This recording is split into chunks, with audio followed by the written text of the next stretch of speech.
You could walk into the bank tomorrow and you could go, I'd like to take out $2,000, and they can say, no, you can't have it. So when you come into your bank and you give them $100 to open a checking account, just to make it an easy number, they hold $10 and they loan out $90. Now there's another guy who takes out a loan for $90. This guy doesn't just hold his $90, he goes and puts it in the bank. And so the bank holds 10% of that money and then loans out 90% of that to somebody else, who then puts that money in the bank.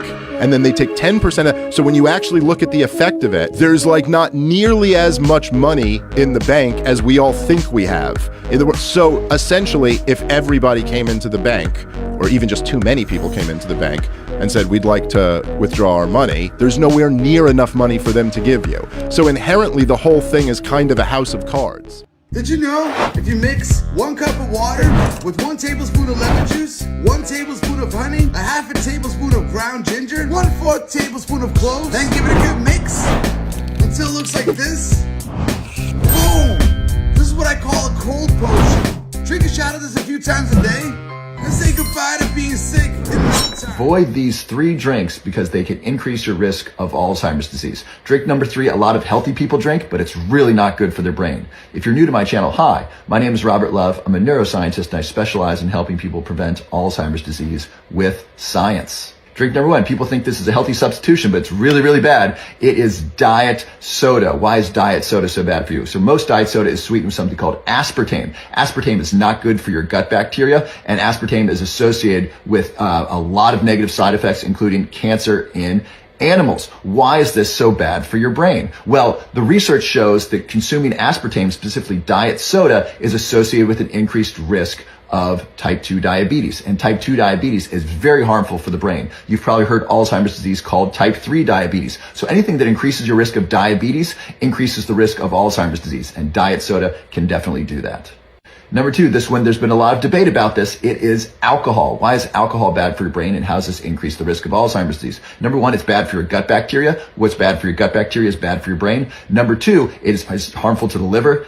Ah, my liver! My liver! My liver! Lower down, dude. That's not good for your brain. Number 3, it reduces activity in the prefrontal cortex, which is kind of your self-monitoring. So, when you say alcohol loosens my tongue, it actually does by turning off part of your brain that censors yourself. It's not a good idea to regularly turn off part of your brain if you want to reduce the risk of Alzheimer's disease. And the biggest threat of alcohol to the brain is sleep. Alcohol impairs sleep. It impairs memory, which it can increase the risk of Alzheimer's disease, and it impairs sleep. Sleep is when your brain cleanses itself. It's when your brain removes toxins from the brain, and it's when you wire up new memories. And so anything that impairs your sleep can hurt your health, and specifically it can increase the risk of Alzheimer's disease. And the research shows that heavy drinkers have a significant increase in the risk of Alzheimer's disease. Drink number 3. A lot of people who are healthy drink this, but it's really not good for them. These are sports drinks and other sugary drinks. Why are sports drinks not good? Well, sports drinks are usually sweetened with artificial sweeteners that are bad for your gut bacteria, or aspartame, which we've already discussed is not good, or they're high in sugar. Why is sugar so bad for your brain? Well, sugar, the problem with sports drinks and sodas with a lot of sugar is that they don't have any fiber, and so your body absorbs the sugar very quickly. This spikes your insulin, this spikes your blood glucose, and this can contribute to the risk of insulin resistance, which then becomes type 2 diabetes. And so sugary drinks can increase the risk of type 2 diabetes, and that can increase the risk of Alzheimer's disease. I love you. God bless you. We told a whole generation of kids, in so many words, these jobs are so unimportant, you don't even get to look at them. Wood shop, metal shop, auto shop, all those things. We just took them right out. We arbitraged them right out of the curricula. We did that on top of telling a generation of 3, 4, and 5, and 6-year-old, especially little boys, you're the problem. If you can't sit still and shut your mouth for 8 hours and do this worksheet, you are the problem. You need to be pumped full of medication. You need to be set out aside because you're the issue. Do you know why people don't think it's easy to make $1 million? Because they go to school. And school is the worst thing you can send your children to. I said that. The whole school is cool, keep kids in school, that is propaganda, and here's why. Do you know who founded and funded the General Board of Education? The Rockefellers? John D. Rockefeller. Yeah. Do you know what he said? He wants everybody to be employees. Yep. He said, I am not in the business of making a nation of thinkers. I'm in the business of making a nation of workers. Everything you learn in school, every single solitary thing about how to think, you learn because school has taught you to think that way. They taught you to think like an employee. They taught you to think like a poor person, because if everyone was rich, the economy would fall apart. Therefore, we can't have too many rich people. So what do? We put kids into indoctrination camps to show them how to be an employee. And then they go out in the world and they think like an employee, so they stay an employee. They don't become entrepreneurs. They don't become rich. Why do you think? Male feminization. Whenever you're adding all these chemicals, atrazine is the big one that's often studied. It's a herbicide. It's the second most used herbicide in North America. I don't know if you've heard of atrazine. Right. Yeah, it's in the drinking water. Totally illegal in Europe, by the way. They don't even allow it in Europe. It's crazy. And in America, it's the second most used after glyphosate. But they'll call it male feminization. You give these animals atrazine exposures, and they're equal exposures to a lot of Americans. And like, for example, if you have a frog and you've got him in 200 nanograms per deciliter of atrazine, 200, that male frog turns female. Now you've got a female frog. But it's not just atrazine, because now you got the plastic water bottles. Oh, and you've got all this fragrance and all these parabens. You're rubbing it on your skin. Your skin is absorbing all this stuff. Oh, and now you've got like sunscreen chemicals, right? We haven't even talked about that, but oxybenzone in sunscreen, by far the most widely used chemical in sunscreen. That's an estrogen endocrine disruptor. It acts like estrogen in your body. And they did a study, after I published my book, they did a study with oxybenzone, and one application of sunscreen, just one. 7 days later, it was above the government's safety limits in people's blood. And that's just an adult with one application of oxybenzone. And some people are putting it on their kids like 5 days a week, and like putting it on their face with these like personal care products that brag about like keeping your face protected from. Here's how to view the password of any Wi-Fi network. First, go on your computer and open up Command Prompt. Then type netsh wlan show profile. This will list out all the Wi-Fi connections you ever connected to. Next, press up on the keyboard to get that last command. Enter the Wi-Fi name you want the password for, and type key equals clear after it. This will show you the security key to the network, which is the password.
Never pay for any software ever again. But why? Let me show you. If you go to opensourcealternative.to, here you can get 500 plus popular alternatives to expensive software. Go to a neighbor's house and get a spark plug and a plug, and then get a spool of solid copper wire. Next we remove the protective case from the head and tail of the spark plug and wrap a couple of coils of copper wire around the head of the spark plug and leave a distance of copper wire. Then we did the same on the other side of the spark plug, also leaving an equal distance of copper wire. Finally, break the copper wire by hand into a shape like this. Next apply hot melt glue to the top of the plug and secure it to the center of the board. Then using a soldering iron we soldered the two copper wires from the spark plug to the plug. Then we disassembled the shell of the plug for it and connected a zero wire and a fire wire, the blue one being the zero wire and the red one being the fire wire. Finally, the shell to install. This time we have completed half. Next we connect the two wires were connected to a LED bulb above. Pay attention to the welding of the positive and negative poles cannot touch together, or there will be a risk of short circuit. See here, our entire device is basically completed almost. The next is to witness the miracle of the moment. When we use the magnet near the spark plug, the light bulb will immediately light up, and vice versa away from the will go out. This means that this device can generate electricity. Want to light bulbs always light. We will fix the magnet to the back of the spark plug can be. For this kind of power generation device, the old iron, what do you think? What is the principle he actually used? Do you know? Look, just a spark plug and a magnet. You can make a simple generator, easy to light up the light bulb. Is not it amazing? With this one invention, the man's family has not paid the electricity bill for years, and the whole village has realized the freedom of electricity following the man. What you think is nothing more than just rocks are but the fractions of what remains of the massive forest that once swept this realm.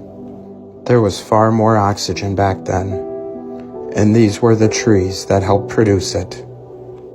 We have been told so many lies from the moment we stepped foot in a classroom. From a very early age, it seems we were told what everything wasn't.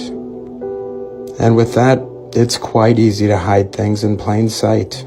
It's hard to see the forest through the trees, they say. In this case, it's hard to see the massive forest through the little trees. We were never told to look anywhere else. But just open your eyes and imagine what was.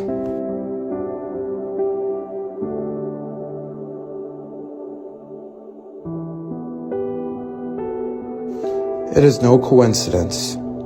Every ancient civilization, every religion, the world over, all talked about these world trees. Just look how Cairo, Egypt used to be depicted in maps. Pyramids built right on top of them. Most likely harnessing the energy right from those massive world trees. History is nothing more than a set of lies agreed upon. Question everything, friends. Hold up, watch this video with me. This is some serious airtight evidence. Let's go ahead and run it. Every ancient alphabet, bar none, has always from day one had a mysterious number associated with the letters. The study of that code is called gematria. The atomic mass of the elements are the numbers that equate to the mysterious letters in the ancient alphabets. What that means is when you look at human DNA, the numbers that equate to those become 1, 5, 6, and 3 literally reads, literal, God eternal within the body. It is in Hebrew and Aramaic and Sanskrit, 3 of the root languages. If there's an intentionality underlying life itself, it would make tremendous sense to me that who or whatever is responsible would somehow have left a sign. Why place that signature into something that can crumble over a few thousand years like a temple wall? Why not put it in the creation itself? Tips, and you won't have to buy vegetables for a year. 1. Find a box that holds eggs and make a small hole on top. Put the green onions in it and pour water over them. This way you will have endless green onions to eat. 2. Put a paper towel in a vegetable basket and put the cilantro seeds in it. Cover it with another paper towel, spray some water on it, and put it in a bowl with water. After a while, you will have cilantro to eat. 3. Grab a handful of mom's mung beans and put them in a bottle. Add water to soak them and cover them with a layer of gauze. 2 days later, you will have delicious bean sprouts to eat. 4. Use a spoon to scrape off the cucumber seeds and put them in water. Rinse them clean and bury the seeds at the bottom of the cup in the soil. This way, you will have tasty cucumbers to eat. 5. Don't throw away the carrot root. Soak it in clear water and wait for it to sprout and grow roots. Then plant it in the soil and you will have endless carrots to eat. 6. Insert a few toothpicks on the sweet potato and put it in a cup with water. Wait for the sweet potato to absorb water and it will soon grow leaves. 7. Cut the tomatoes that the neighbor gave you into pieces and put them in the soil. Water them regularly and you will soon have delicious tomatoes to eat. 8.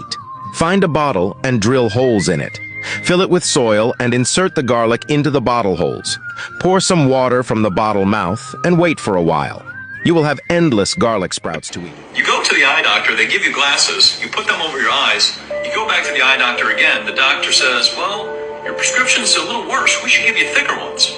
So you go back and they give you thicker ones, and then you have now thicker glasses, and you keep coming back till your eyes and your glasses are like this thick, you know, they're like so thick like this, that you can't even see anything, because these things have completely blocked the UV spectrum and every spectrum you need to see to heal.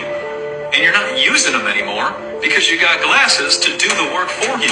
If you don't use it, you lose it. And if you don't feed it, it's going to fall apart. So how does it make sense to keep going back to the same person who's telling you to keep putting these thicker and thicker and thicker and thicker glasses on, and then your eyes are going to get better? Doesn't make any sense. It doesn't make any sense. But if you started training them, start doing eye exercises, start putting some castor oil and some pearl all over your eyes, and you start feeding these beautiful eyes that are here, and give them some structured water, they begin to heal, and you can see again. And it's remarkable because we can reverse everything. We are self-regenerating beings. I've had so many people where they reach out to me and said, I've actually started to regenerate my eyesight. I went to the eye professional, and my eyesight has actually reversed. The points are going backwards. And that's the thing, when we address the root cause, which is usually lack of nutrition, or maybe a lot of toxin overload, or we're not using them, and what happens is they begin to fall. Everything that we learned in schools about our own country's founding was a complete lie. We were told that America was named after Amerigo Vespucci. But what if I told you that he actually changed his name to Americo after he had explored America? And that America is actually named after Amaruca, which is the land of the plumed serpent, which was ruled by Amaru, the plumed serpent. Not to mention that our entire Constitution was written after the Gothic Constitution, which is the handbook of Freemason law. And that the majority of every single founder of America was a Freemason or involved in the Illuminati. And that how in the 1990s, Benjamin Franklin's house was literally discovered to have had 19 bodies underneath it. And not to mention, Benjamin Franklin was an avid participator of the Hellfires Club. Do we even need to talk about how the entire city of Washington, D.C. is shaped like a pentagram? And how the Washington Monument actually symbolizes the phallic symbol for Osiris? And how on the dollar bill is the Illuminati sign? And underneath it, it says, "In God we trust." Like, which God are you referring to? How it says in the Bible that we are never supposed to pledge an oath or pledge allegiance to anything but God. The first thing that we do in America is pledge allegiance to the garlic. It kills bacteria and fungi. We all have this plant at home. It kills up to 25 types of bacteria and fungi, protects against cancer, strengthens the immune system and preserves vision. Do you know what plant this is? This powerful plant is oregano. Scientists have confirmed that oregano is the most effective natural antibiotic in the world.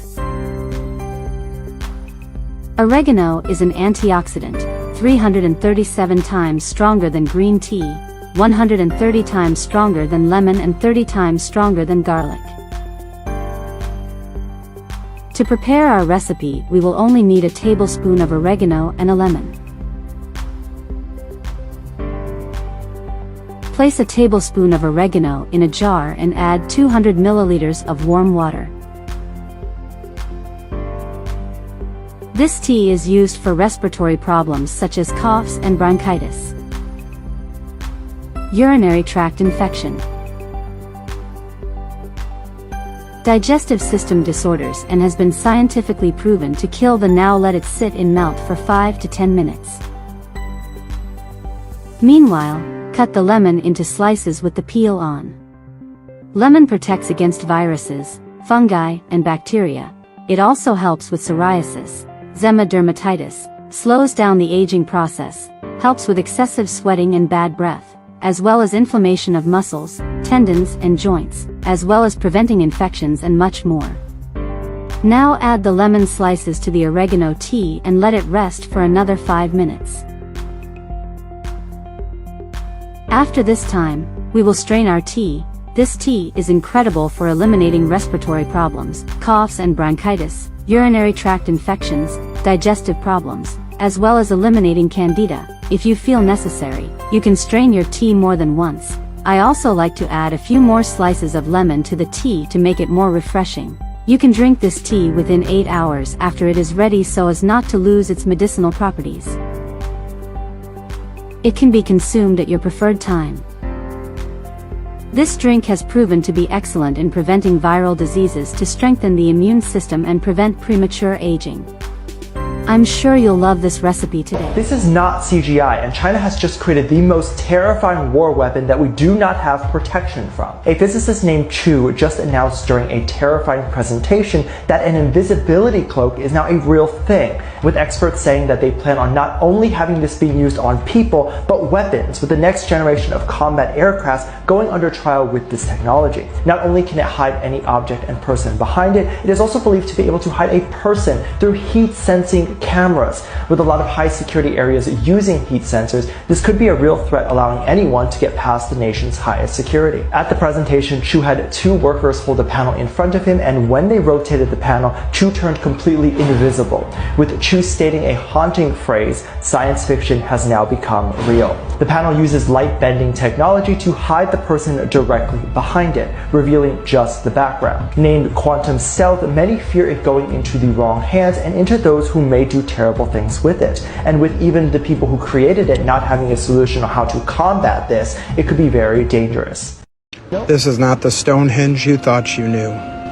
Like most of the history we've been taught, it's just fabrications, mixed with bits of half-truth, to keep us confused and constantly unaware of our true past and our true origins, and what we're truly capable of.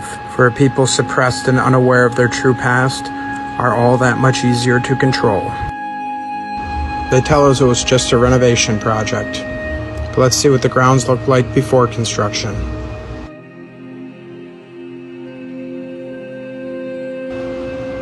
And here's construction beginning.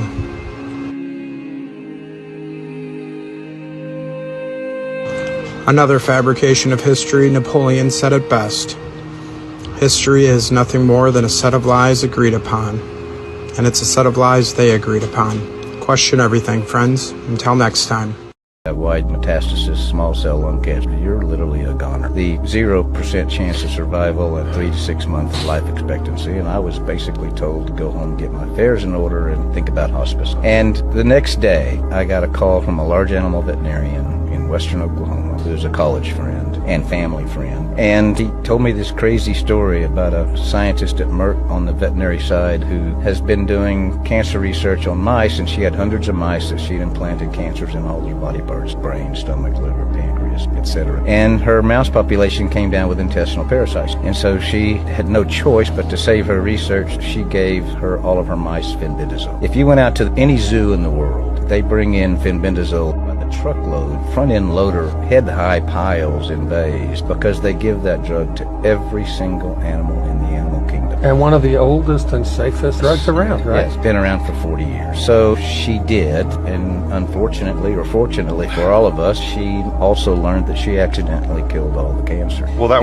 was a surprise, right? Yeah, it's just a serendipitous surprise. Number right? 2. Japanese scientists have developed a method to create edible steaks from human feces. Unbelievable? Well, it's happening. Mitsuyuki Aikida, a researcher at the Okayama laboratory, collaborated with Tokyo Sewage to address sewage mud excess. They discovered the content in the mud contains high protein due to bacteria. So, the team isolated and combined these proteins with a reaction enhancer. Result? Synthetic steak. The meat comprises of 63% protein, 25% carbs, 3% lipids, and 9% minerals. And it's visually enhanced with food coloring for a red hue and improved flavor using soy protein.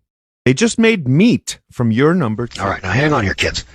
We go over to Pakistan and we find skeletons, and they're extremely radioactive. Where in the hell did the radiation come from? All right, now listen to this. The ruins of these ancient Indus Valley cities are immense. They are thought to have contained well over 1 million people each. Practically nothing is known of their histories except that both were destroyed suddenly. In the Mohenjo-Daro, in an epicenter 150 feet wide, everything was crystallized, fused, or melted. 180 feet from the center, the bricks are melted on one side, indicating a blast. Ancient Indian texts speak of a city's people being given 7 days to get out, a clear warning of total destruction. Excavations down to the street level revealed 44 scattered skeletons, as if doom had come so suddenly they could not get into their houses. All the skeletons were flattened to the ground. A father, mother, and child were found flattened in the street, face down and still holding hands. The skeletons, after thousands of years, are still among the most radioactive that have ever been found, on a par with those of Hiroshima and Nagasaki. And when did you hear about that when you went to college? I didn't either.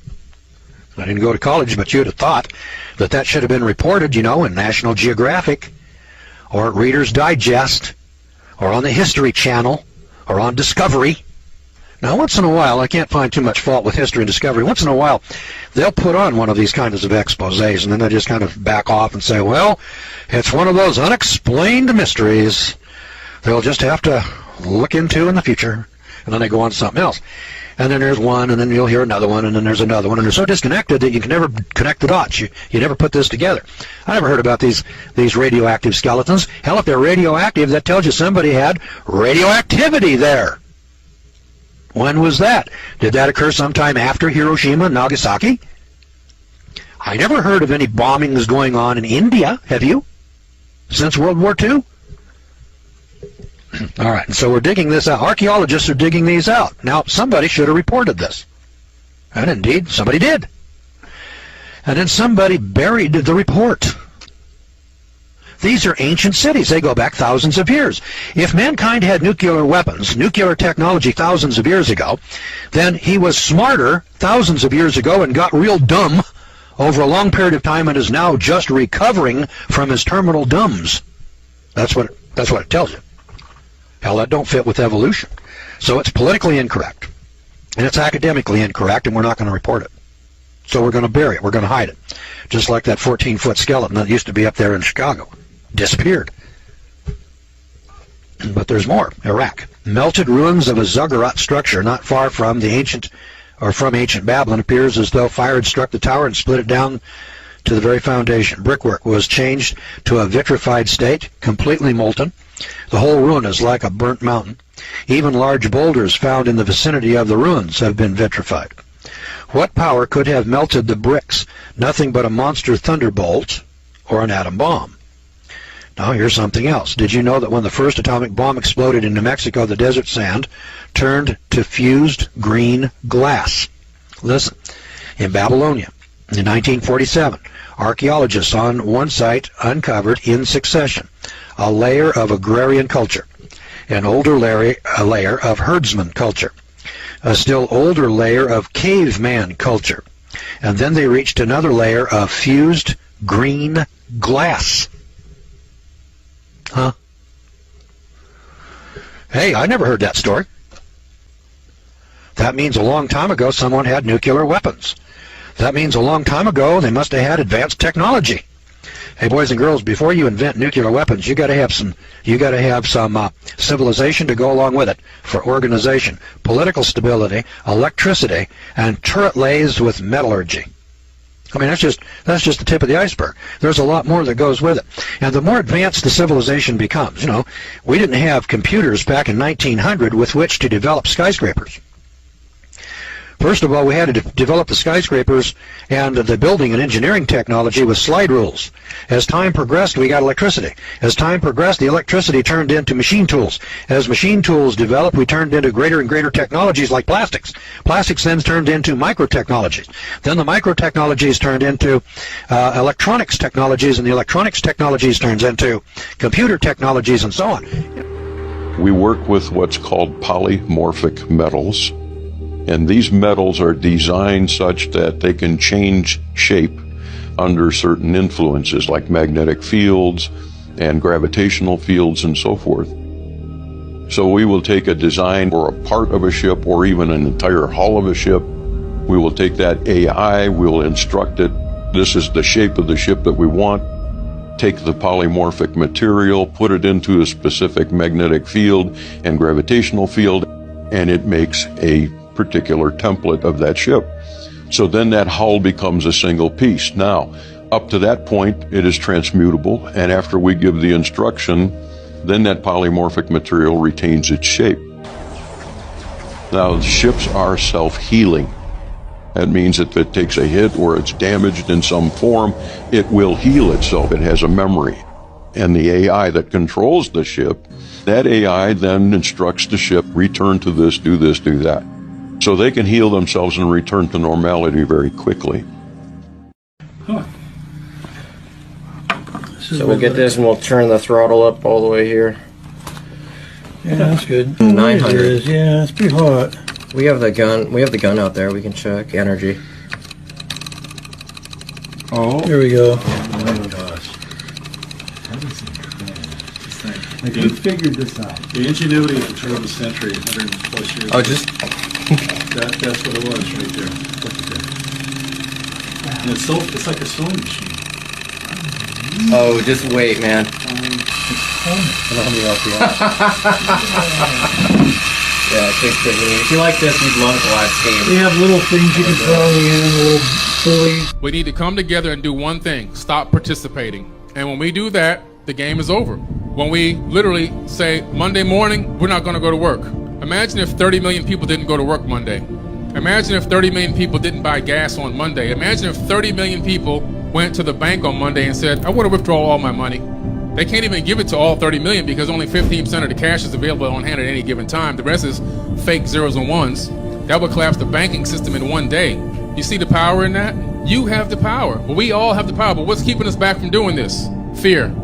Oh my God, if I don't go to work, I'm gonna get fired. And if they don't participate in it, and I'm the only one that doesn't show up for work, I'm gonna lose out, and I'm not gonna be able to pay my rent. I'm not gonna be able to make my car payment, and so forth and so on. You see the trap they have us in? They have us in this system where we're afraid to work together. Man, we're brothers. We should be, link up. Let's do this together. Tesla invented a steam-powered electric generator, or oscillator, and in 1898 he managed to oscillate his laboratory at 48 East Houston Street in New York. The building oscillated so much that his neighbors called the police because they thought an earthquake was happening. In an article in the World Today magazine about Tesla in 1912, it said that he took this oscillator that fit inside his coat pocket, went down to a steel-framed building in the Wall Street district, and set the oscillator on one of the steel beams. After some fine-tuning, the structure began to creak and weave, and the steel workers came down to the ground panicked, believing the structure was about to fall. Tesla said given 10 more minutes the building could have completely fallen, and with that same oscillator in less than an hour, he said that he could bring down the Brooklyn Bridge. Tesla even said if matched with Earth's frequency, that it could cause earthquakes. When Nikola Tesla died on January 7, 1943, government agencies went into his properties and stole his documents and writings and never released it to the public, even to this very day.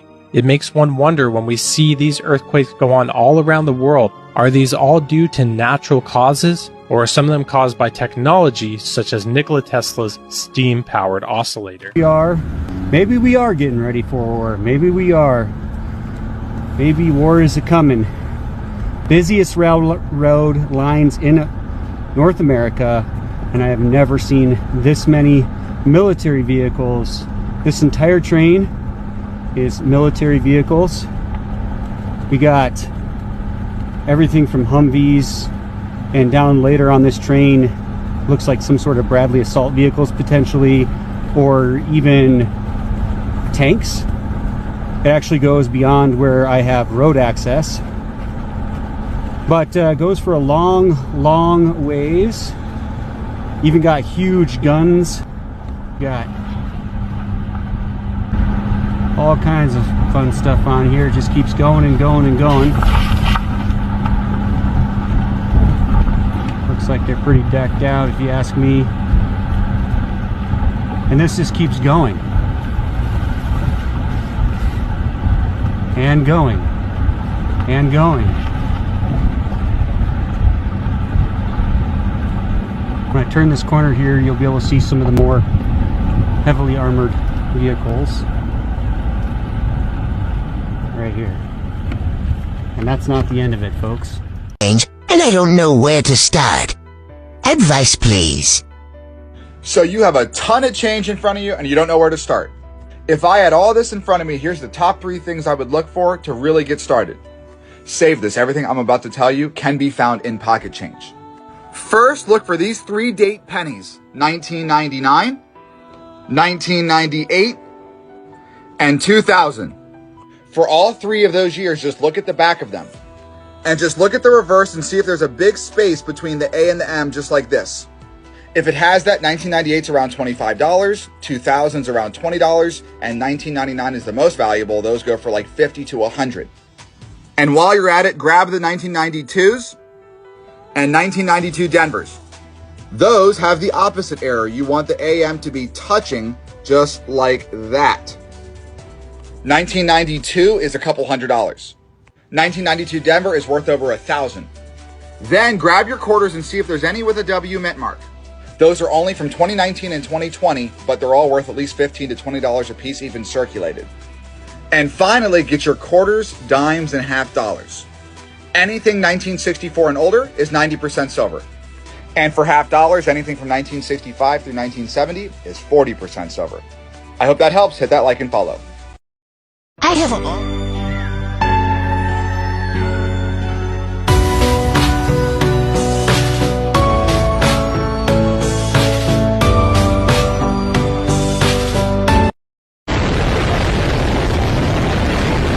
Can we engineer the weather?